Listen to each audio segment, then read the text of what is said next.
Nah, ini sekarang merupakan bab subbab baru kalian mengenai derajat disosiasi atau yang disimbolkan dengan alfa seperti ini. Nah, sebelumnya kalian harus mengetahui dulu apa sih derajat disosiasi itu. Banyaknya zat yang mengalami disosiasi. Disosiasi itu artinya penguraian, berarti intinya banyaknya zat yang mengalami penguraian. Itu diketahui dengan nilai derajat disosiasi. Nah, lebih gampangnya lagi, untuk mencari nilai derajat disosiasi itu ada rumusnya. Jadi, ini kurang kata-kata mol. Jadi, alfa atau derajat disosiasi itu rumusnya adalah jumlah mol zat yang terurai per jumlah mol zat mula-mula. Nah, kalau kalian menggunakan rumus ini dalam mencari derajat disosiasi, itu nantinya nilainya itu berkisar antara 0 sampai 1. Jadi bisa 0, 0,0 bla bla bla bla sampai 1. Nah, masing-masingnya itu memiliki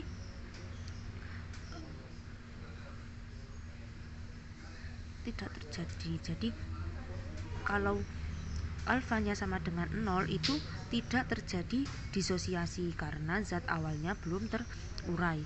Terus kalau alfanya 1 itu terdisosiasi sempurna dan seluruh zat terurai. Kalau nilainya derajat disosiasinya itu 0, pokoknya antara 0 lebih kecil dan satunya yang paling besar. Nah, ini kan pasti kan 0, 0, nah itu terdisosiasi sebagian. Oke. Nah, dalam kesetimbangan itu gimana disosiasi itu? Reaksi kesetimbangan dalam sistem tertutup di mana sebuah zat terurai menjadi beberapa zat lain. Untuk lebih jelasnya lagi agar kalian tidak bingung, kalian bisa masuk ke contoh soal yang pertama. Jadi kalau di soal ini kebanyakan memakai MRS. Ini ada soal, ke dalam wadah 1 liter dimasukkan 2 mol senyawa X2Y2 terurai menjadi 2X dan 2Y dengan persamaan reaksi seperti ini. Jika pada saat setimbang terbentuk 1 mol Y. Oke, ini dimasukkan 2 mol senyawa X2Y2, pasti ini masih masuk mula. Jadi makanya ibu memasukkan X2Y2 mula-mulanya 2 mol. Untuk ini dan ini tidak ada karena mula-mula itu hanya berlaku untuk reaktan, tidak berlaku untuk produk. Kemudian ini strip-strip terus. Jika pada saat setimbang, kalau ada kata-kata jika pada saat setimbang itu masuknya ke dalam S, berarti ini S-nya si satu, isi S-nya si Y itu ada 1 mol. Jadi kita masukkan 1 mol.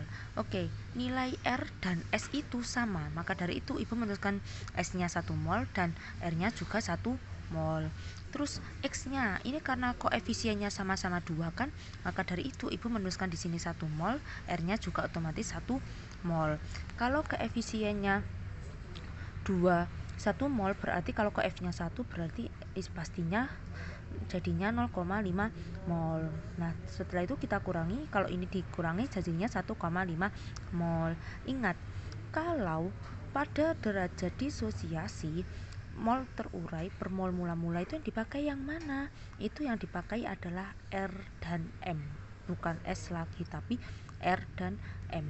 Jadi kalau mol terurai itu pakai yang R, mol mula-mula itu pakai yang M. Nah, yang ditanyakan ini apa?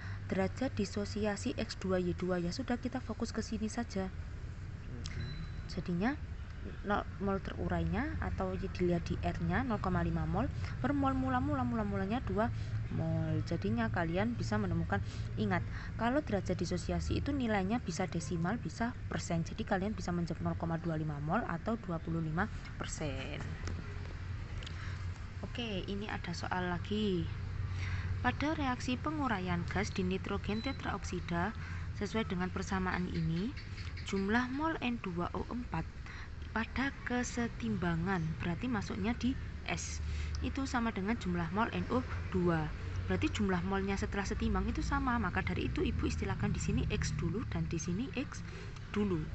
Oke, setelah sama X-nya semua, karena koefisien 2 X-nya itu koefisien 2 nilainya X, maka dari itu jika koefisien 1 ini jadinya setengah X. Nah, kalau ini strip karena dia sebagai produk. Nah, ini berapa nilainya? Otomatis kan X ditambah setengah X, berarti kan hasilnya 3/2 X. Nah, Setelah kalian mengetahui mula-mula reaksi dan setimbangnya, dan sisanya, kalian dapat menghitung derajat disosiasinya. Tadi rumusnya mol terurai per mol mula, di mana mol terurai yang dipakai R, berarti yang ditanyakan kan ini N2O4, berarti kalian fokus sini saja.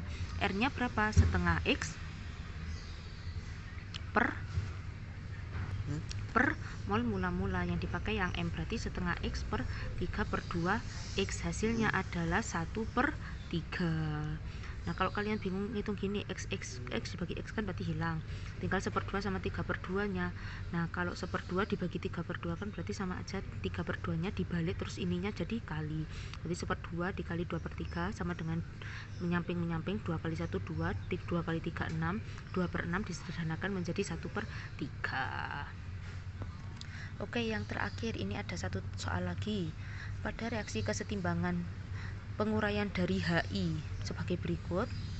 Nah, ini memiliki nilai molnya masing-masing. HI itu nilainya 0,1 mol. Nah, karena ini sebagai mula-mula maka dimasukkan ke sini mula-mulanya 0,1 mol. Terus ini strip karena dia sebagai produk belum ada mula-mulanya karena belum bereaksi. Kemudian dipanaskan sehingga terbentuk 0,02 mol. Dipanaskan sehingga terbentuk 0,02 mol berarti dia masuk ke setimbang karena dia posisinya sudah bereaksi. Kalau di bab kesetimbangan masuknya ke reaksi ke sisa, berarti dimasukkan ke sini I2 nya kan 0,02 mol, otomatis ini juga 0,02 mol. Nah ini koef-nya 1, otomatis yang H2 pastinya semuanya juga 0,02 mol.